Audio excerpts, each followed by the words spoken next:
Yeah, I'm your voice.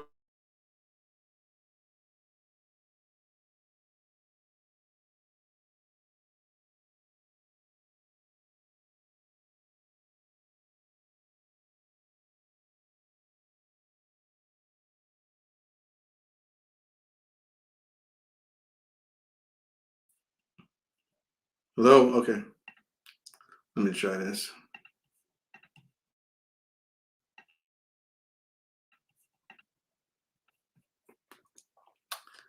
All right.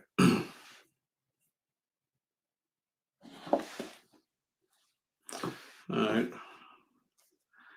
Bismillah ar-Rahman ar-Rahim. Alhamdulillah Rabbil Alameen wa salatu wa salam ala khatam anbiya'i wa sayyid al-mursalin nabiyina wa habibina Muhammadin wa ala alihi wa sahbihi ajma'in. Assalamu alaikum wa rahmatullahi wa barakatuh. And in the married life, in light of Imam Malik's Muwatta, in light of the Muwatta of Imam Malik ibn Anas, radiallahu an. Today, this lesson is entitled Finding a Potential Wife. Now, before reading the hadith, I just wanted to explain a little bit like why this lesson is entitled in this particular fashion. And it is because when we look at the prophetic teachings, we find that the key to a successful marriage is choosing the right wife, even more so than choosing the right husband. Now, of course, a man is expected to live up to the prophetic ethos as well. However, it is key in order to ensure that an individual has a stable household that they choose a good wife. Alhamdulillah, men have a very privileged position in so many different ways. The capacity to find a good wife probably at times can be easier than it is to find a good husband. And of course, that's not a knock on men, but women are in a very vulnerable position. And often we may assume that a man is compatible with certain women, and it turns out that they are not. And of course, there are many good men, right? Of course, don't get me wrong, there are a lot of good men out there. But a man, because he has a type of authority in a relationship that the woman doesn't have with respect to divorce in particular, then this puts a woman at a particular disadvantage, especially if that woman is not a good wife, and of course, a good wife is a pious wife, is an obedient wife, as both the Quran and the Sunnah makes clear to us. And the Prophet Muhammad sallallahu alaihi wasallam, he made it clear that the best thing that a man could get or obtain in this world is a good wife. That the dunya mata' that the world is a place of enjoyment or a place of acquiring things for one's enjoyment, and the best acquisition that one can have is a pious wife or righteous wife. Or as he said, that when a person marries, then that individual completes one half of his deen. So فَيَتَّقِ اللَّهَ فِي النَّصْرِ الْآخَرِ, to let him have taqwa for Allah in the other half. The Prophet also advised men تزوجوا الولود الودود تزوجوا الودود الولود فإني مكاثر بكم الأمم. That one should marry the affectionate and childbearing woman, because I will compete with you or boast of your numbers in the presence of the other nations. And there are multiple narrations of this hadith. And you also know the hadith where the Prophet said, that a woman is married for 4 reasons: لِمَالِهَا وَلِحَسَبِهَا وَلِجَمَالِهَا وَلِدِينِهَا. That a woman is married for 4 reasons: 1, for her wealth; 2, for her celebrated roots; 3, for her beauty; and 4th, because of her religiosity. فَاظْفَرْ بِذَاتِ الدِّينِ تَرِبَتْ يَدَاكَ. So one should acquire the one who possesses religiosity or piety. If you do so, you will have good fortune. Yeah, you have good fortune in the process. So some of the mufassirin and some of the shurrah, or the commentators on this hadith, they actually say that this hadith is really not the Prophet advising us about like the legitimate reasons to get married. Rather, he just stating four predominant reasons that men actually marry women, or they seek marriage to certain women. Sometimes it's because the women have wealth, and so one commentator, Muhallab, he mentions that this particular part of the hadith is an indication that a husband has the right to benefit from the wealth of his wife, and meaning that of course, with the condition that she is content with it, a husband benefiting from his wife's wealth, but a man can actually make that his purpose according to that interpretation. But according to Imam Nawawi, he basically states that this hadith is basically saying that that this is the norm. This is the norm, is that men marry for one of these particular reasons, because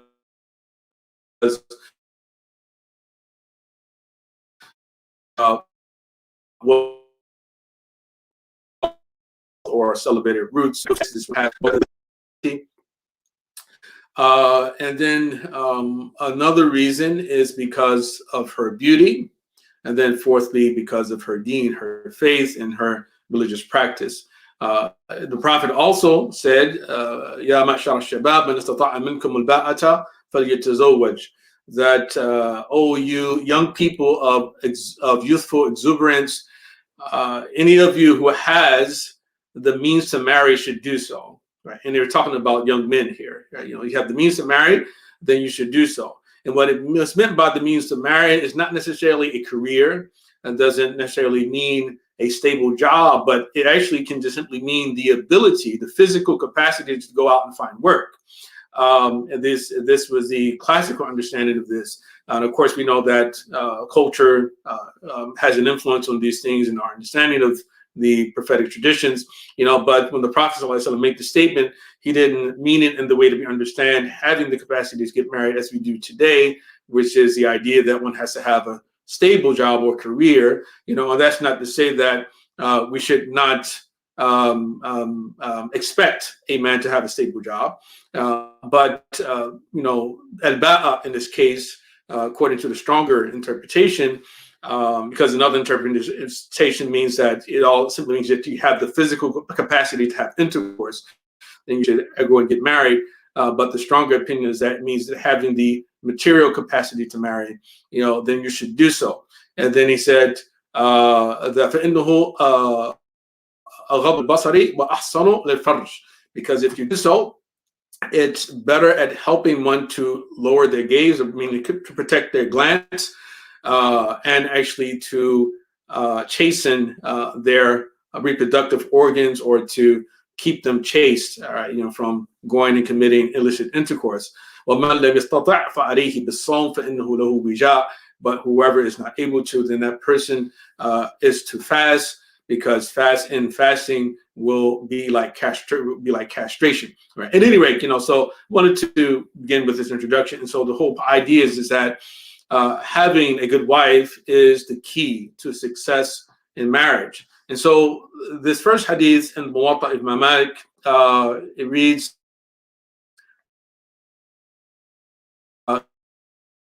way of translation, Yahya from Al-A'raj, from Abu Huraira, that the Messenger of Allah sallallahu alaihi wasallam said, none of you shall make a proposal against his brother's proposal of marriage. None of you shall make a proposal against his brother's proposal of marriage. And then the following hadith says, he related to me from Malik, from Nafi', from Abdullah ibn Umar, that the Messenger of Allah sallallahu alaihi wasallam said, none of you shall propose against his brother's proposal of marriage. Now, Malik said, when the statement of Allah's Messenger, what the statement of Allah's Messenger means, in my view, Allah, while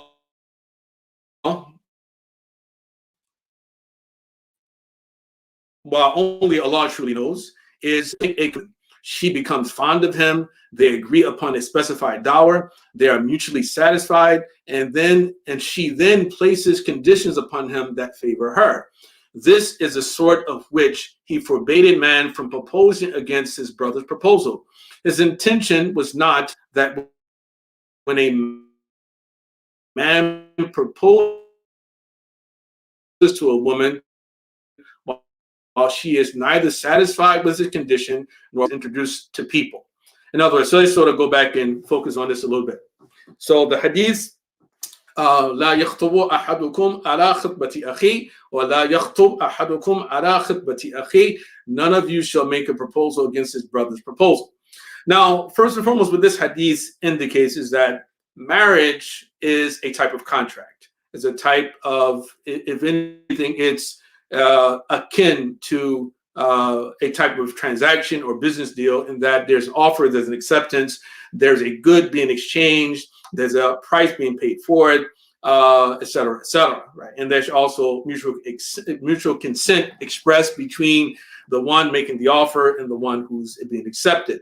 That being the case, the Prophet's teachings with regard to all types of interpersonal transactions have been to forbid anything that would lead to a rupture of relationships, anything that would lead to corruption, anything that would lead to societal instability. And one of the definite ways to do that is for an individual who is attempting to buy something to be overshadowed by an uninvited guest to actually inject themselves into that particular business negotiation. In other words, if you find yourself in the marketplace, and let's say that the individual who is trying to sell you something and you're trying to talk them down, right? They say, okay, well, I'll sell you this cassette or this DVD or this computer or this phone for, I don't know, $500. And so you say, no, it's too much. I'll give you $300,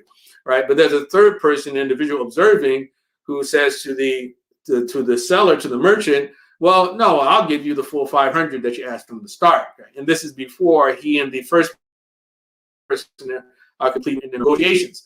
Now, if that particular merchant decides to sell this item or this good, especially if it's a unique good, to the second individual who stepped in and said, I'll give you the selling price for it, then the first person who we're trying to negotiate and trying to talk that individual down will definitely have some rancor in his heart, right, towards that individual.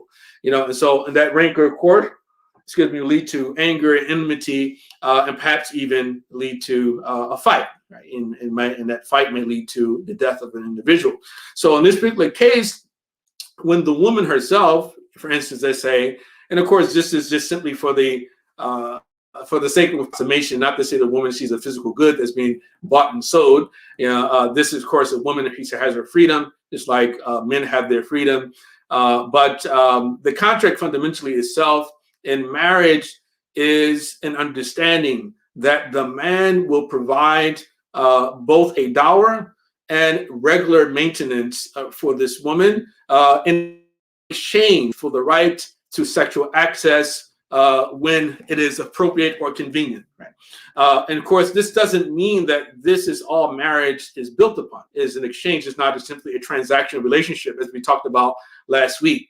Last week we mentioned the verse in Surah Al-Rum where Allah subhanahu wa ta'ala talks about how he placed Muwatta and Rahma. He placed affection or love and compassion between the two people, right? So the marriage relationship is not built upon just simply rules.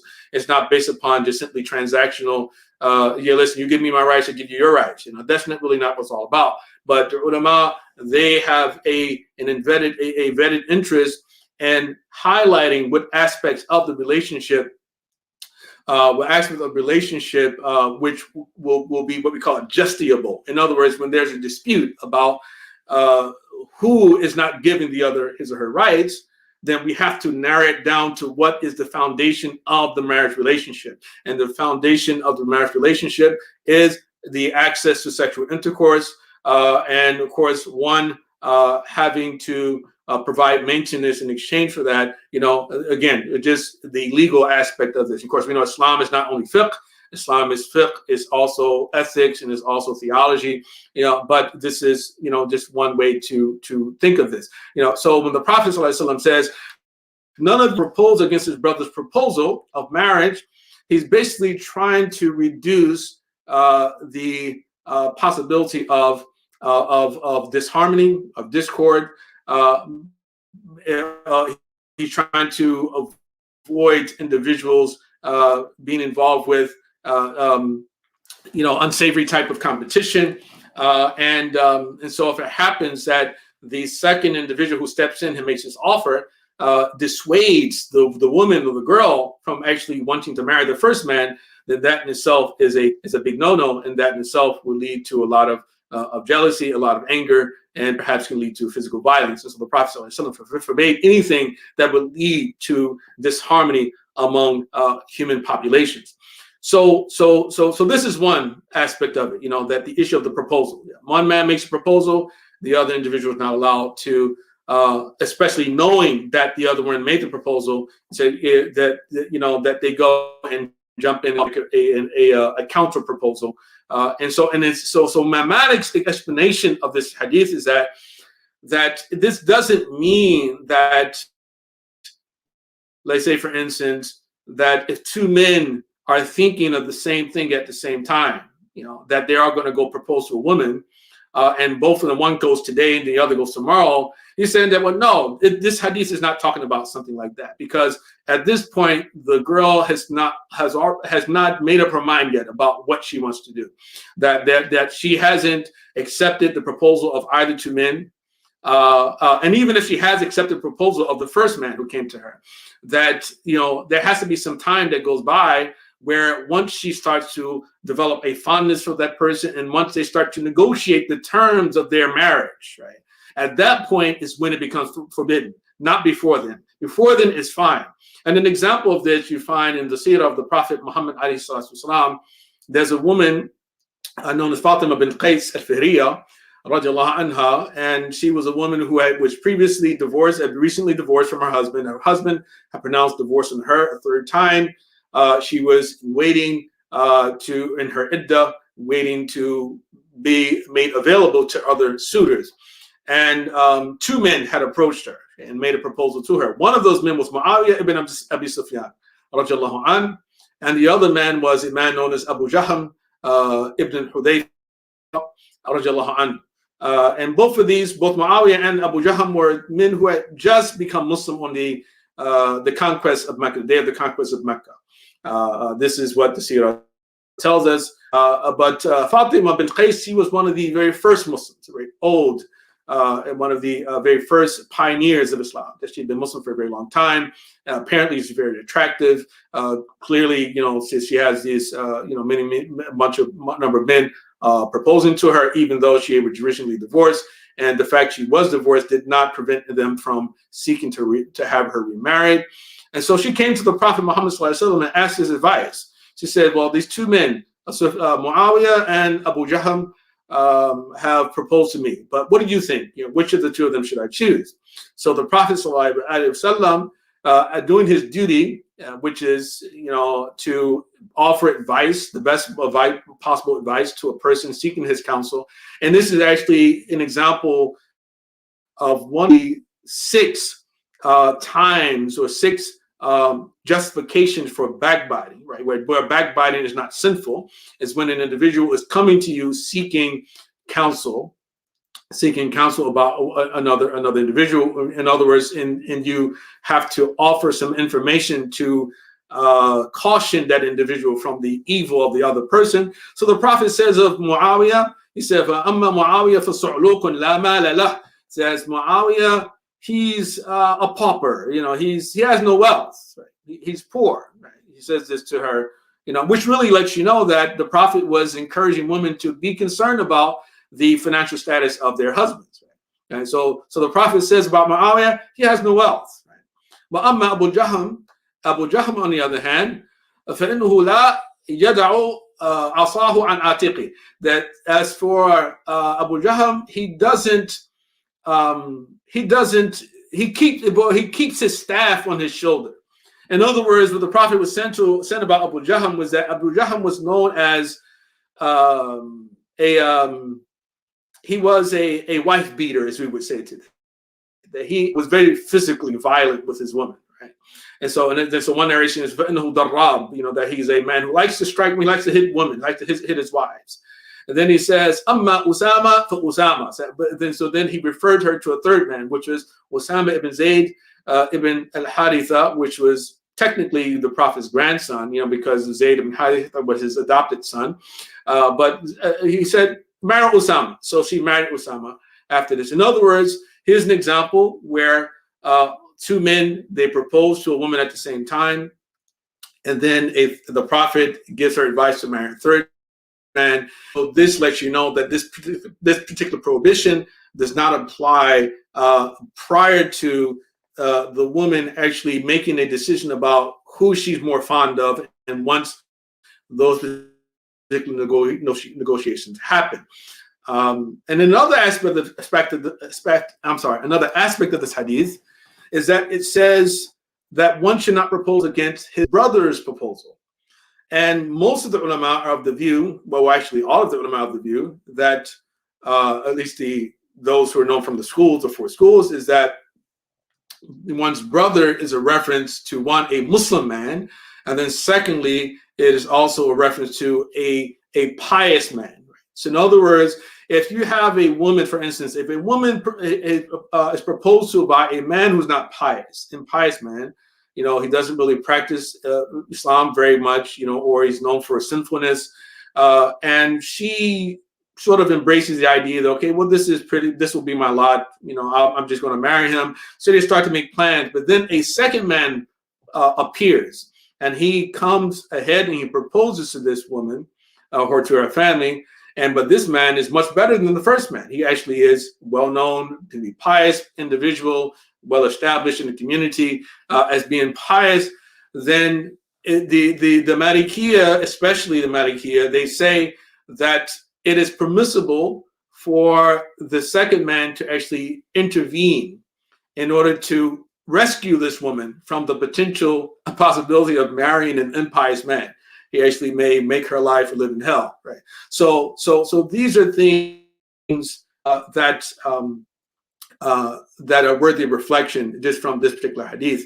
Now, to get, I guess you would say, much more relevant, I guess you would say, probably the better word is to be relevant to our own times. Now, we often know that people are looking for spouses, and so people often ask, okay, well, what should I look for in a potential spouse? Sometimes you hear someone say, well, okay, well, this brother, mashallah, he prays, he has a beard, he prays Fajr in the masjid, he fasts when Ramadan comes, or similar thing about a woman. Oh, the sister that wears hijab, she makes all her prayers, she fasts Ramadan, and so mashallah, the sister, she's doing her deen. And those are good things that we know. These are the foundational things, But I do think it is important for us to not to be deceived by that, or to made to believe that that's all that matters. That is sufficient basis for knowing how good an individual is, because realistically, these are the bare minimum teachings of Islam. That every Muslim is required to pray 5 times a day on time. That a Muslim woman is required to wear hijab. Of course, unless she's extremely old and has lost her attractiveness, as we find that alluded to in the Quran, or mentioned in the Quran about the qawa'id min an-nisa. But these are things that are bare minimum. But rather, we should look more so to character issues. Those things should be there. We say, okay, this must exist.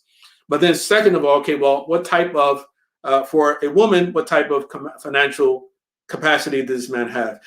In other words, even if the man doesn't have, let's say, for instance, a career, what type of skills does this individual have? Does this man actually have the capacity to create work for himself? Which is probably more important than actually to have a job. All right. Some men have jobs, but their jobs, if they were to lose their jobs, there's not really much more that they really can do. Right. But an ideal or a pretty good candidate for a wife would be for a man to actually have the capacity to create work for himself. In addition to having a stable job, of course, that's always a plus. But if they don't have a job, then that's a plus. But even beyond this, right? So, but again, these are bare minimum requirements that we're talking about here. But beyond this, I would say that we should look at people's character, right? Character becomes extremely important, right? We need to know what that man or that woman looks like when they're placed under pressure. We need to know how they react when they're angry. We know to so these are the best way to judge whether or not an individual is a good fit for us. And among those examples would be as well is how do they deal with disagreement? Because in a marriage or just any relationship, any two people are going to disagree about a number of things. Right? Is this individual going to give some attention to what I have to say, or to even consider the possibility that I'm correct about what I say? What type of interlocutor is this person? So these are again important character traits that one wants to consider.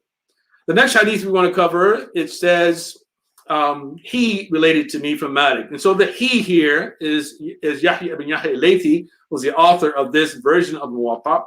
So when you find that in the printout that was sent to many of you, hopefully it was sent to you, I believe it was sent to you already, that the he related to me is a reference to the author of the book of the compilation known as the final version, or accepted as being perhaps the official version of the Muwatta by Yahya ibn Yahya al-Laythi.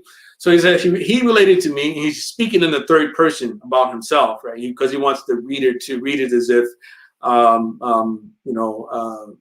in a way where they can ignore him as the narrator. So he says he related to me from Malik, from Abdurrahman ibn Qasim, and Abdurrahman ibn Qasim is perhaps the prize student of Imam Malik, an individual who studied with him for 20 years of his life. So from Malik, from Abdurrahman ibn Qasim, that his father, meaning the father of Abdurrahman ibn Qasim, that his father who used to say about Allah's statement. I'm sorry. Let me take this back. This is not the same Abdurrahman ibn Qasim. This Abdurrahman ibn Qasim is the great grandson of Abu Bakr as-Siddiq radiallahu anhu. So I had to make that correction. So Abdurrahman ibn Qasim, right? So his father Al-Qasim was among we call the 7 jurists of Medina, al-Fuqaha al-Sab'a, right? The 7 jurists of Medina. So Al-Qasim, the son of Muhammad, the son of Abu Bakr as-Siddiq radiallahu anhu. So Malik is related from Abdurrahman ibn Qasim that his father Al-Qasim used to say about Allah's statement, it is not a sin if you make it an indirect marriage proposal or have such an intention in your heart. God knows that you will cherish their memories in your hearts. Do not have secret dates unless you behave lawfully. In other words, what this is talking about is proposing to a potential wife, right? So there's no sin on an individual making an indirect proposal. So they were talking about when a woman actually is in her waiting period from either a divorce or from the death of a husband. So it goes on, it says, it is for a man to say, so this is said, so he said about this, Abdurrahman ibn Qasim said, it is for a man to say to a woman while she is in her waiting period from her husband's death, you are special to me, or I'm interested in you. Allah will bring you goodness and sustenance to you, and similar statements. So all of these statements in the Arabic language, translated in this particular fashion, were taken to be what we call ta'rid, or intimations or insinuations, rather than tasrihat, or explicit declarations of one's intention of marriage. Right. So saying to a woman that you are special to me. I'm interested in you. That I am interested in you. Allah will bring to you goodness and sustenance, things like that, after the death of your husband. And so the woman usually is left to imagine, okay, well, does he really mean that he wants to marry me by making such statements? or does he mean something different other than that? Special to him in what way? What do you mean I'm special to you, right? They just think I'm just a good woman, a pious woman. You have an interest in me, or maybe taking care of your children. What does you really mean by that, right? Or interest in me working for you. What is it, that you mean by such an expression? Now, of course, any expression, of course, this is the challenge of translation, in that any expression that generally would be taken to be an explicit expression of intention of marriage. Of course, we would not utilize those type of expressions, but for the sake of translation, I utilize these expressions, even though, for instance, I have an interest in you may be taken as being an express statement of intention. So when a woman is in her waiting period, it is not permissible for a man to marry her during her waiting period, and that be both if she is in her waiting period from a divorce, meaning the third divorce from her husband, or after her husband dies, when she become a widow. Right? She had 4 months and 10 days is the waiting period for when she's a widow, and of course the normal 3 months when she is divorced by her husband. If it is only the first or the second divorce of the marriage, then a man is not allowed to make any suggestion to a woman, right, during her waiting period from her husband's divorce, that he wants to marry her, right? Because she's still his wife, right? But after the third divorce, even though she still has to wait her 3 cycles, she's no longer his wife in that situation. So this is why the Quran and the Sunnah allows for a man to actually to insinuate his desire to marry that woman in that situation. So the following hadith continues and says, Malik related to me from Abdullah ibn Fadl, from Nafi' ibn Jubair ibn Mut'im, from Abdullah ibn Abbas, that the Messenger of Allah sallallahu alaihi wasallam said, the non-virgin has more right to herself than her guardian, and the virgin is to be asked permission about herself, and her permission is her silence. So this hadith talks about 2 types of women. One, which in Arabic is called al-ayyim, al-ayyimu ahaqqu bi nafsiha min waliha. The ayyim linguistically is any person who is not married, such a bachelor or bachelorette. And this is what it originally means in the Arabic language. So it can apply to a man and to a woman, right? However, because this hadith is juxtaposing the word ayyim with the word bikr, which is the word for virgin, it's taken to mean, in this case, non-virgin, an individual, a woman who is no longer a virgin. And usually she becomes a non-virgin through marriage, as opposed to zina, illicit intercourse. So the non-virgin has more right to herself than her guardian. So this hadith establishes that a woman requires a guardian when she wants to get married. However, what it is saying is that the guardian does not have the authority to marry off that woman before asking her permission to marry her off, right? So basically saying that she has more right over herself. But saying that she has more right over herself also means that her guardian has a right over her too, because it said she is more deserving or more right. A haqqu, right, means that the wali has a haqq, but the non-virgin has a right which is greater than the haqq of the guardian. So for this reason, he must come and seek her counsel and ask her permission to marry her off before the marriage is continued to be valid. However, it talks about the virgin as well. So the virgin, her permission is to be asked as well, and her permission is her silence. So the ulama, what they say about this is that the shyness of the virgin typically would not allow for her to consent to marrying or to the question of whether or not she wants to be married to any given man, right? So the Islamic law actually has given sort of broadened the sphere of approval with respect to her by basically saying that, okay, if she is silent when she's asked the question, then that in itself is taken as approval. So he can then go and marry her off to whoever that suitor may be in that situation. But so it's still recommended to ask her permission, right? It's recommended as opposed to compulsory with respect to the father. We're going to come back to that, inshallah.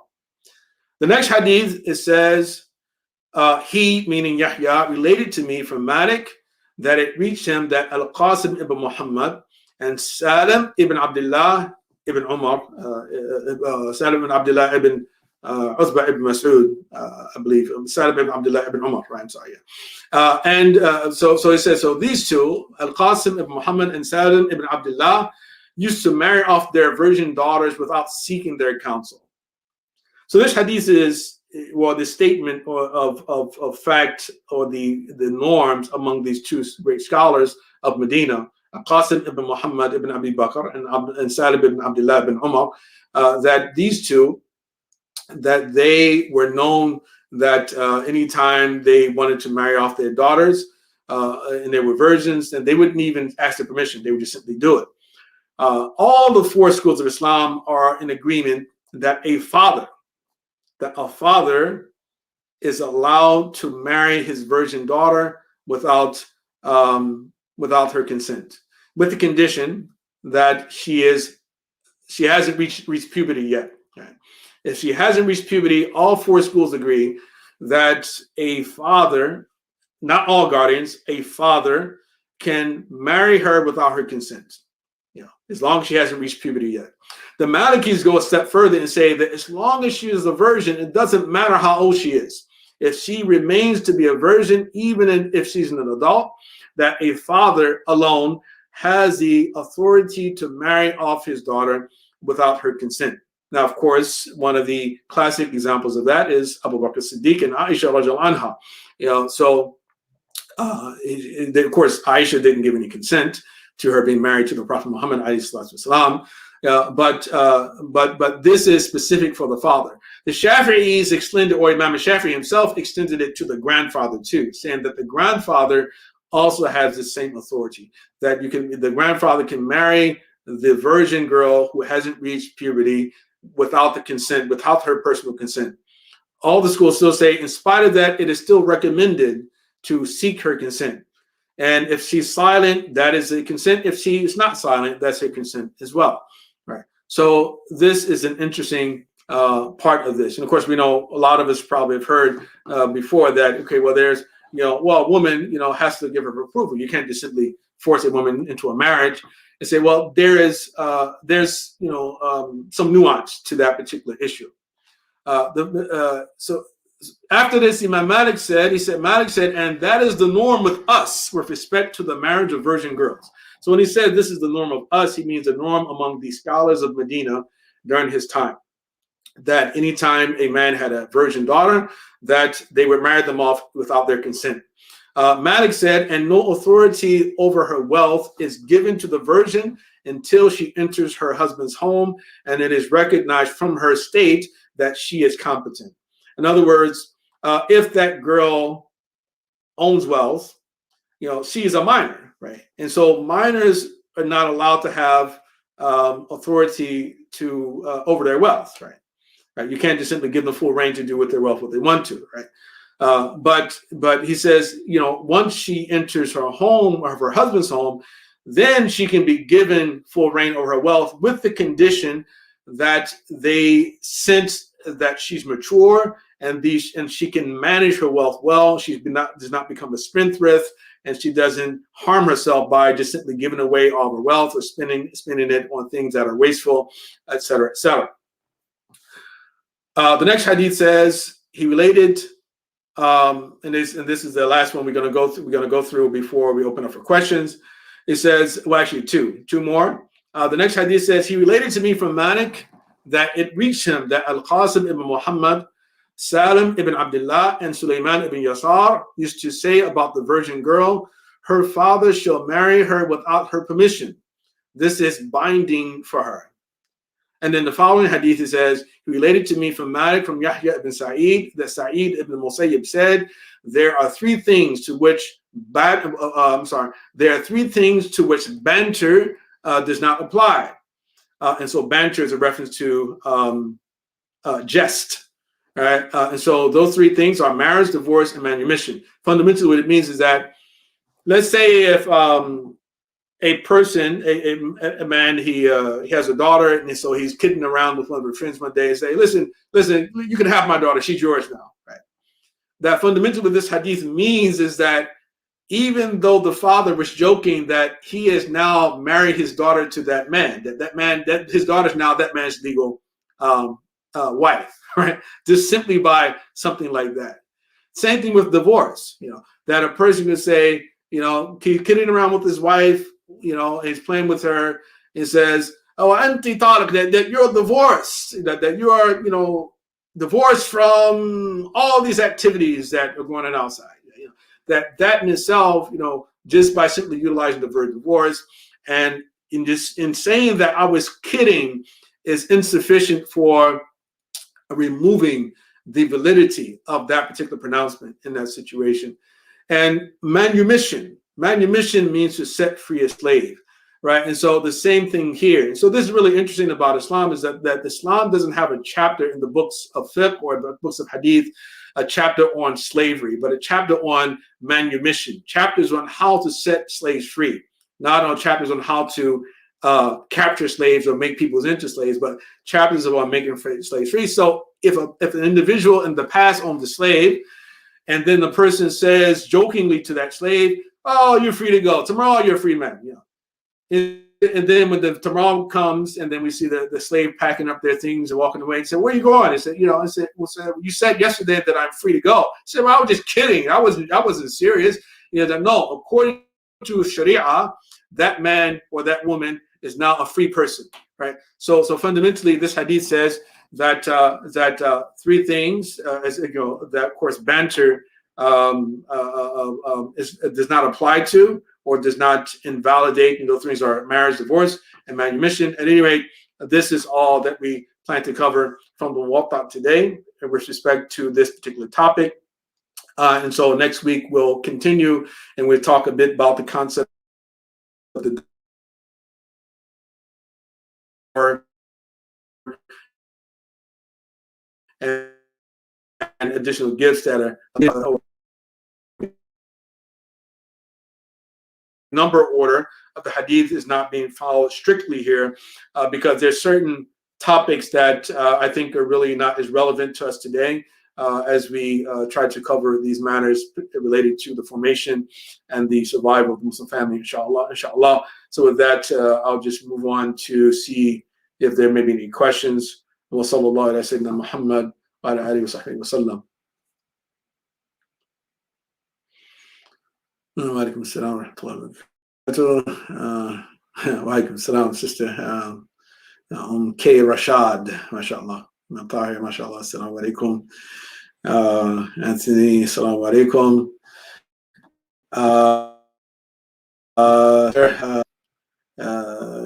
Says, should a Muslim marry behind a non-Muslim woman?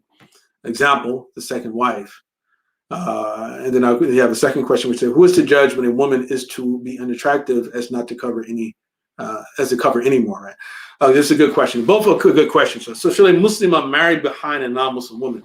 I mean, of course, the question here is not a question of obligation from what I can tell, but rather a question of recommendation. So I'm assuming that the question is that would you recommend that a Muslim woman marry or become a co-wife if the first wife is a Christian woman?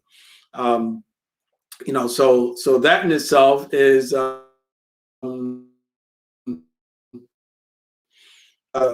it's any person's prerogative, and I think the question of being a co-wife with a Christian woman, I'm not totally sure what the particular dangers would be there in doing so. And I guess perhaps the idea is that if you become a second wife after a Christian woman or a non-Muslim woman in general, Christian or Jewish woman, happen to be the first wife, that perhaps you have second degree status or a lesser status as a result of that, and perhaps you have now the first wife is the better wife, and so I don't know. Maybe it's a sense of dignity.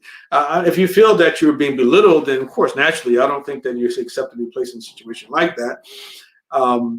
But notwithstanding any inconveniences that are brought by the situation, I don't really see necessarily why it would be a problem if you're content with becoming a second wife to a particular man whose first wife is a Christian or a Jewish woman. I guess that's pretty much all I can say on that. Maybe you have some follow-up that will help me to understand exactly what's really behind the question. The second question is, who is to judge when a woman is, I guess, probably also is so unattractive as not to cover anymore, right? Because, of course, this is a reference to me stating before that that women who have reached a certain age where they're no longer deemed to be desirable or fit for marriage or no longer have to cover, right? Now, of course, I mean, this is a very good question because this can be culturally specific, right? The Quran, also, of course, says of those women who are not required to marry that they shouldn't go out mutabarrijati bizina, right? That they should not go out adorning themselves with beautification at the same time, which means that even though they're of old age, that they can still make themselves attractive, right? Naturally. They can do their hair, they can put on makeup, things like that. But generally, the Qawaid, is a reference to women who have, of course, first and foremost, they're past menopause, and then secondly, they have sort of fallen out of the sort of the general drawing of potential mates in the marriage. Or they've reached reached an age where they are assumed to not have sexual desire, right, in the way that younger women might have, right?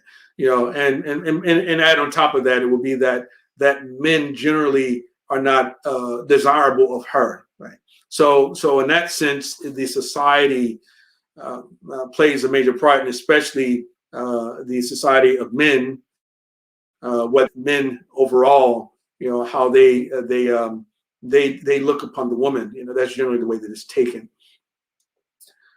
So you have a follow-up question, which is: suppose the first wife is neither Christian nor Jewish. Well, if the first wife is neither Christian nor Jewish, then she's not a wife, according to Islam, unless she's a Muslim, unless she's a Muslim woman, right? Of course. So many Muslim men marry women who are neither, right? Well, again, a Muslim man being married to a woman who is neither Muslim nor Christian nor Jewish is not involved in a valid marriage, according to Islamic teachings, because a Muslim man can only marry a Muslim woman or a Christian woman or a Jewish woman. Nothing beyond that. Muslim man cannot marry an atheist woman, cannot marry to a woman who's just agnostic. Those are forbidden, for Muslim men as well. So there are limits or restrictions on Muslim men as well with regard to who they potentially can marry. So it's not only for Muslim women. Assalamu alaikum. I'm engaged to a sister. Wa alaikum salam. I'm engaged to a sister who does not have a wali. What do we do? She lives in Kazakhstan and her family are culturally Muslims. She needs a wali. Well, it would depend on, like, one, what method she follows, if any at all. If she follows the Hanafi school, then the dominant view is that the wali, although highly recommended, is not required. It's not a requirement. But the other schools make it a requirement for her to have a wali, and preferably someone from her family. The fact that the family is not really practicing is not necessarily a valid reason to ignore them. But it starts with for instance, if she's previously married, especially for the Hanafis, as we just read the hadith, it talks about the non-virgin has greater right of herself than her wali. That although the Malikis, Shafi'is, and the Hanbalis still say that these women or this type of woman requires a wali, that she can't be married without her own permission given. But it does definitely place her in a different situation, and so her judgment is generally deemed to be better with respect to her personal interest. But again, if she has a wali, or say, okay, so you say she's a Hanafi, right? So as a Hanafi, and again, Imam Tahir is here, and he can correct all of me on all the Hanafi stuff. Imam Tahir Anwar is here with us, and I think still with us. If not, I think there are probably maybe some other Hanafis as well. But my understanding is that a Hanafi woman, if she is of age, then she does not require a wali approval, except that, this is not to say that the Hanafis don't deem the wali to be unimportant, just that the wali is not what we call a rukn. It's not an integral of the contract, and some say he's a shart, he's a condition, but he's not, we call it an integral part of it, so basically, I would recommend, try to, show some respect to the family and to seek their approval, perhaps, in some particular fashion. If there's resistance and there's no basis for that resistance, then perhaps you should go right ahead and marry, inshallah, and may Allah subhanahu wa ta'ala bless the union. What are the essential elements of a nikah? Example, wali, witness. So again, very good question. So the essential elements of a nikah, and I mentioned these quickly at the very beginning. You're talking about basically four things. So the first is the guardian himself, right? And so we've been talking about the guardian. The guardian for the Hanafis is not an integral, but some say a shart, a condition, but not rukn. The second is the dower. A dower has to be at least stipulated that the two people cannot get married with the condition that there will not be a dower, in the exchange, right? They're given by the man to the woman. The third is we call the witnesses to the marriage, and the witnesses have to be upright if they're two.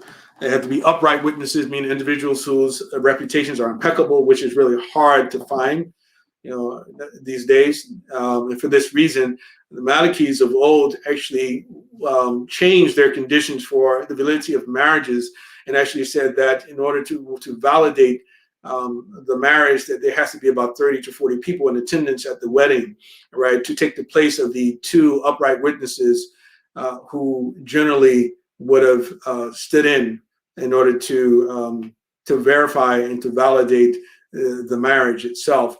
Once corruption spread into Ummah, that the scholars of different schools started to take different approaches to this particular matter. And of course, we know that oftentimes this happens in our situations where the individuals are not upright. For the Hanafis, they're less strict when it comes to the issues of the witnesses in terms of their traits. And of course, Imam Tahir and any others can correct me on that. But the witnesses are important, not only for the contract of marriage, but also for what we call the consummation of the marriage. For the Malikis, the Maliki makes a distinction between the contract and the consummation of the marriage. So in other words, when the agreement happens, they don't have to be witnesses there. The only thing is required for the agreement is for the guardian, meaning the father, and the groom to be in agreement or be present, right? Even if there are no witnesses. But consummation of the marriage or intercourse cannot occur until other are brought to witness, or to witness and to observe that this agreement has occurred, and then this man is taking the responsibility of this woman. Right? And then the last of those four conditions is what we call al-sigha, which is ijab wa qabul, the offer and acceptance, or we say the expression of consent on the part of both parties. Right. So the wali, the dower, the witnesses, and the expression of consent. Right. Those are the key parts or elements of the nikah. So Juan Mancha again says, is it permissible for us to marry our WhatsApp video over WhatsApp video chat? and would American imams perform a video chat marriage if permissible? Yes, it's permissible to perform marriage over video chat, WhatsApp, etc., etc. It's valid, of course, and I've done it a couple of occasions.